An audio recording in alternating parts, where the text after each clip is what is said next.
ಶಿರಸಿ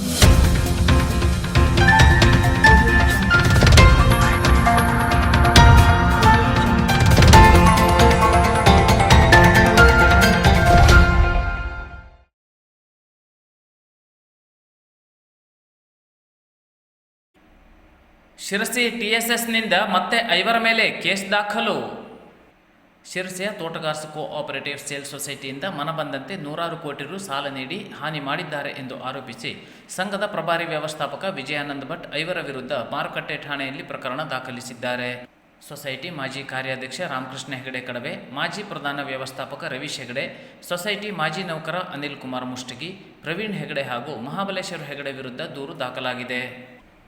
ಟಿಎಸ್ಎಸ್ನ ಮಾಜಿ ಕಾರ್ಯಾಧ್ಯಕ್ಷ ರಾಮಕೃಷ್ಣ ಹೆಗಡೆ ಕಡವೆ ಹಾಗೂ ಮಾಜಿ ಪ್ರಧಾನ ವ್ಯವಸ್ಥಾಪಕ ರವೀಶ್ ಹೆಗಡೆ ಇವರುಗಳು ಸಂಘದ ನಿವೃತ್ತ ಸಿಬ್ಬಂದಿ ಅನಿಲ್ ಕುಮಾರ್ ಮುಷ್ಟಗಿ, ಪ್ರವೀಣ್ ಹೆಗಡೆ ಹಾಗೂ ಮಹಾಬಲೇಶ್ವರ ಹೆಗಡೆ ಇವರೊಂದಿಗೆ ಶಾಮೀಲಾಗಿ ಆರೋಪಿ ಅನಿಲ್ ಕುಮಾರ್ ಮುಷ್ಟಗಿ ಹೆಸರಿನಲ್ಲಿ ಖಾತೆ ನಂಬರ್ 10673ಕ್ಕೆ 44,09,35,586 ರೂಪಾಯಿಗಳು, 33,66,66,993 ರೂಪಾಯಿ ಪ್ರವೀಣ್ ಹೆಗಡೆ ಖಾತೆ ನಂಬರ್ 28296ಕ್ಕೆ ಹಾಗೂ ಮಹಾಬಲೇಶ್ವರ ಗಣಪತಿ ಹೆಗಡೆ ಖಾತೆ ನಂಬರ್ 5913ಕ್ಕೆ 22,88,86,931 ರೂಪಾಯಿ ಹೀಗೆ 100 ಕೋಟಿಗೂ ಹೆಚ್ಚು ದೊಡ್ಡ ಮೊತ್ತದ ಸಾಲವನ್ನು ತಮ್ಮ ಸ್ವಂತ ಲಾಭ ಮಾಡಿಕೊಳ್ಳುವ ಮತ್ತು ಟಿಎಸ್ಎಸ್ ಸಂಘಕ್ಕೆ ಹಾನಿ ಮಾಡುವ ದುರುದ್ದೇಶದಿಂದ ನೀಡಲಾಗಿದೆ. ಸಂಘದ ನಿಯಮಾವಳಿಯಲ್ಲಿ ಸಾಲ ವಿತರಣೆಯಲ್ಲಿ ವಿಧಿಸಿದ್ದ ಕನಿಷ್ಠ ಅರ್ಹತೆ, ಗರಿಷ್ಠ ಮಿತಿ, ಸೂಕ್ತ ಭದ್ರತೆ, ಮರುಪಾವತಿಸುವ ಸಾಮರ್ಥ್ಯ ಮತ್ತಿತರ ನಿಯಮಗಳನ್ನು ಗಾಳಿಗೆ ತೂರಿ ತಮ್ಮ ಮನಬಂದಂತೆ ಸಾಲ ನೀಡಲಾಗಿದೆ. ನಿಯಮ ಬಾಹಿರವಾಗಿ ಮೊದಲು ಹಣ ನೀಡಿ ನಂತರ ಸಾಲ ಮಂಜೂರು ಮಾಡಲಾಗಿದೆ.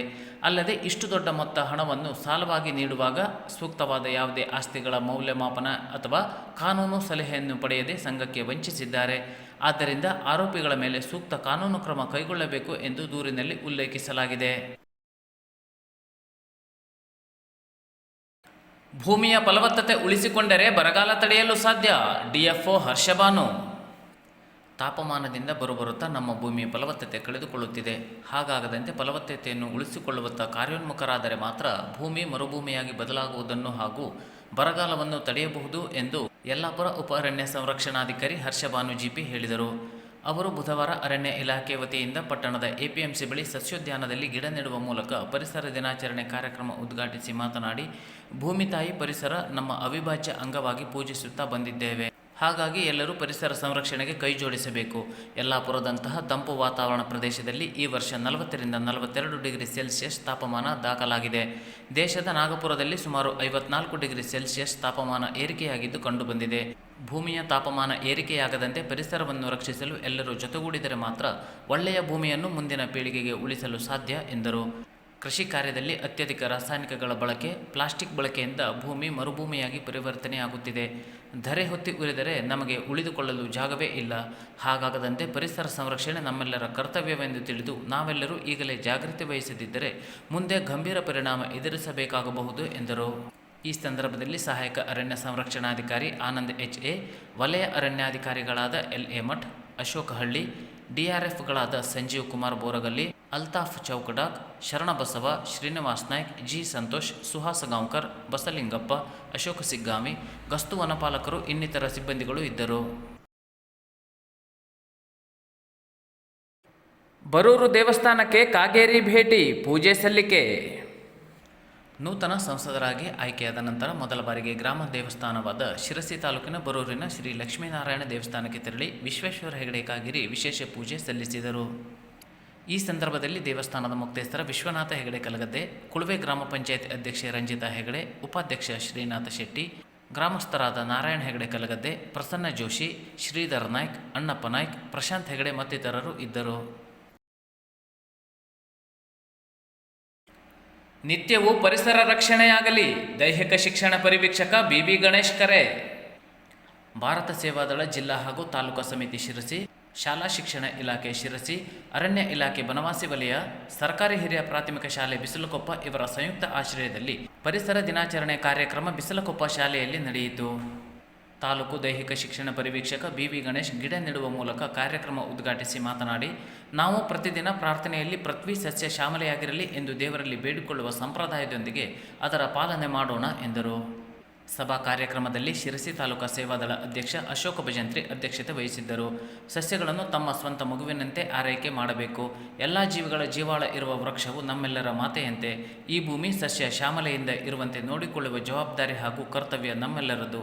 ಪರಿಸರ ರಕ್ಷಣೆ ಹಾಗೂ ಉಳಿವನ್ನು ವಿದ್ಯಾರ್ಥಿಗಳಾದ ನೀವು ಇಂದಿನಿಂದಲೇ ತಿಳಿದು ಅದನ್ನು ಪಾಲಿಸಿ ಎಂದರು. ಹೆಚ್ಚುವರಿ ವಲಯ ಅರಣ್ಯ ಅಧಿಕಾರಿ ಅರವಿಂದ್ ಕರ್ನಲ್, ವನ ಮಹೋತ್ಸವವನ್ನು ದಿನಕ್ಕಷ್ಟೇ ಸೀಮಿತವಾಗಿರಿಸದೆ ಪ್ರತಿದಿನ ವಿಶ್ವದ ತುಂಬ ಆಚರಿಸುವಂತೆ ಆಗಬೇಕು ಎಂದರು. ಭಾರತ ಸೇವಾದಳ ಜಿಲ್ಲಾ ಸಂಘಟಕ ರಾಮಚಂದ್ರ ಹೆಗಡೆ, ಅರಣ್ಯ ಇಲಾಖೆ ಮತ್ತು ಬಿಸಿಲಕೊಪ್ಪ ಶಾಲೆಯ ಹಾಗೂ ಎಸ್ಡಿಎಂಸಿಯವರು ಸಹಕರಿಸಿದರು. ಕಾರ್ಯಕ್ರಮದಲ್ಲಿ ಸೇವಾದಳ ಕೋಶಾಧ್ಯಕ್ಷ ಕುಮಾರ್ ಎಸ್ ನಾಯ್ಕ್, ಅರಣ್ಯ ಇಲಾಖೆಯ ಸಂಜು ಪೂಜಾರಿ, ಎಸ್ಡಿಎಂಸಿಯ ಸದಸ್ಯರು, ಶಾಲಾ ಮುಖ್ಯಾಧ್ಯಾಪಕ Janardhana Chandavar, beat forest officer Mahesh S K, ಹಿರಿಯ ಅರಣ್ಯ ಸಂರಕ್ಷಕ ಮಂಜುನಾಥ್ ನಾಯ್ಕ್ ಮತ್ತು ಶಾಲೆಯ ಎಲ್ಲ ಶಿಕ್ಷಕರು ಹಾಗೂ ವಿದ್ಯಾರ್ಥಿಗಳು ಉಪಸ್ಥಿತರಿದ್ದು ಕಾರ್ಯಕ್ರಮ ಯಶಸ್ವಿಗೊಳಿಸಿದರು. ಸರ್ವಧರ್ಮ ಪ್ರಾರ್ಥನೆಯೊಂದಿಗೆ ಆರಂಭವಾದ ಕಾರ್ಯಕ್ರಮದಲ್ಲಿ ಎಂಎನ್ ಹೆಗಡೆ ಸ್ವಾಗತಿಸಿ ನಿರ್ವಹಿಸಿದರು. ಶಿಕ್ಷಕ ಆರ್ಸಿ ಕೊಳಗಿ ವಂದಿಸಿದರು.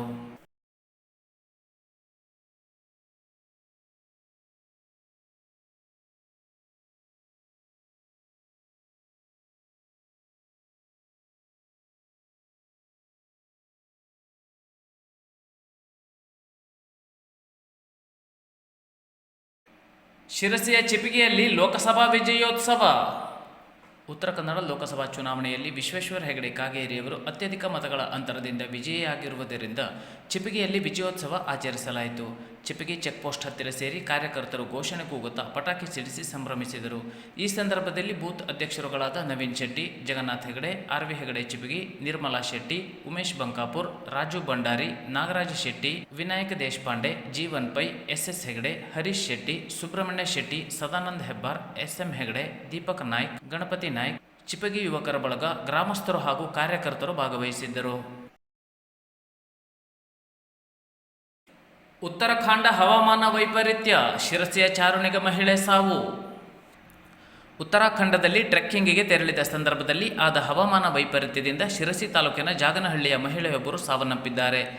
ಶಿರಸಿಯ ಜಾಗನಹಳ್ಳಿ ಮೂಲದ ಬೆಂಗಳೂರು ನಿವಾಸಿ ಗೂಗಲ್ ಕಂಪನಿಯಲ್ಲಿ ನೌಕರಿ ಮಾಡುತ್ತಿದ್ದ 35 ವರ್ಷ ವಯಸ್ಸಿನ ಪದ್ಮಿನಿ ಹೆಗಡೆ ಅವರು ಉತ್ತರಕಾಶಿಯ 3 ಗೈಡ್ಗಳು ಸೇರಿದಂತೆ ಬೆಂಗಳೂರಿನಿಂದ 18, ಪುಣೆಯಿಂದ ಒಬ್ಬರ ಜೊತೆ ಚಾರಣಕ್ಕೆ ತೆರಳಿದ್ದರು.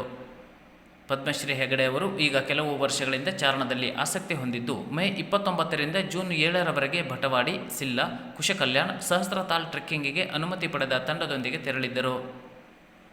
ಜೂನ್ 4ರಂದು ಮಧ್ಯಾಹ್ನದ ಸಮಯಕ್ಕೆ ಹವಾಮಾನ ಸರಿಯಾಗಿಲ್ಲ ಎನ್ನುವುದಾಗಿ ಪದ್ಮಶ್ರೀ ಅವರು ತಮ್ಮ ತಾಯಿಗೆ ಮೆಸೇಜ್ ಹಾಕಿದ್ದರು. ಅವರು ನಾಪತ್ತೆಯಾಗಿದ್ದಾರೆ ಎನ್ನುವ ಮಾಹಿತಿ ನಮಗಿದೆ. ಅವರಿಗೆ ಯಾವುದೇ ಅವಘಡ ಆಗಿದೆ ಎನ್ನುವ ಬಗ್ಗೆ ನಮಗೆ ಅಧಿಕೃತವಾಗಿ ಮಾಹಿತಿ ಬಂದಿಲ್ಲ ಎನ್ನುವುದಾಗಿ ಪದ್ಮಶ್ರೀ ಅವರ ಕುಟುಂಬದವರು ತಿಳಿಸಿದ್ದರು. ಸ್ಥಳೀಯವಾಗಿ ಲಭ್ಯವಿರುವ ಹೆಲಿಕಾಪ್ಟರ್ಗಳ ಸಹಾಯದಿಂದ ನಿನ್ನೆ ಸಂಜೆಯಿಂದಲೇ ತುರ್ತು ರಕ್ಷಣಾ ಕಾರ್ಯಾಚರಣೆಯನ್ನು ಆರಂಭಿಸಲಾಗಿತ್ತು. ಅಲ್ಲದೆ ಇಂದು ಬೆಳಗ್ಗೆ ಭಾರತೀಯ ವಾಯುಪಡೆ ಹೆಲಿಕಾಪ್ಟರ್ ಹಾಗೂ ವಿಪತ್ತು ನಿರ್ವಹಣಾ ಪಡೆ ಶಿಬಿರದ ಅನ್ವೇಷಣೆ ಪ್ರಾರಂಭಿಸಿತ್ತು. ರಕ್ಷಣಾ ಕಾರ್ಯಾಚರಣೆಯ ಫಲವಾಗಿ ಕೆಲ ಚಾರಣಿಗರನ್ನು ರಕ್ಷಿಸಲಾಗಿದ್ದು, ಪದ್ಮಿನಿ ಹೆಗಡೆ ಮೃತಪಟ್ಟಿರುವ ಸುದ್ದಿ ತಿಳಿದುಬಂದಿದೆ. ವಿಷಯ ತಿಳಿದು ತುಂಬ ನೋವಾಗಿದೆ ಎಂದು ನೂತನ ಸಂಸದ ವಿಶ್ವೇಶ್ವರ ಹೆಗಡೆ ಕಾಗೇರಿ ಸಂತಾಪ ಸೂಚಿಸಿದ್ದಾರೆ. ಈಗಾಗಲೇ ಈಕೆಯ ತಾಯಿ ಶೈಲಜಾ ಹೆಗಡೆಯವರನ್ನು ಹಾಗೂ ಕುಟುಂಬದವರನ್ನು ಸಂಪರ್ಕಿಸಿ ಧೈರ್ಯ, ಸಾಂತ್ವನ ಹೇಳಿದ್ದೇನೆ. ಪದ್ಮಿನಿ ಅವರ ನಿಧನದ ನೋವನ್ನು ಸಹಿಸುವ ಶಕ್ತಿ ಆಕೆಯ ಕುಟುಂಬಕ್ಕೆ ದೊರೆಯಲಿ. ಪದ್ಮಿನಿ ಆತ್ಮಕ್ಕೆ ಚಿರಶಾಂತಿ ಸಿಗಲಿ ಎಂದು ಪ್ರಾರ್ಥಿಸುತ್ತೇನೆ. ಚಾರಣದ ಸಂದರ್ಭದಲ್ಲಿ ಮೃತಪಟ್ಟ ಕರ್ನಾಟಕದ ಉಳಿದವರಿಗೂ ಶ್ರದ್ಧಾಂಜಲಿ ಸಲ್ಲಿಸುತ್ತೇನೆ ಎಂದು ಸಂಸದ ವಿಶ್ವೇಶ್ವರ ಹೆಗಡೆ ಕಾಗೇರಿ ತಮ್ಮ ಪ್ರಕಟಣೆಯಲ್ಲಿ ತಿಳಿಸಿದ್ದಾರೆ.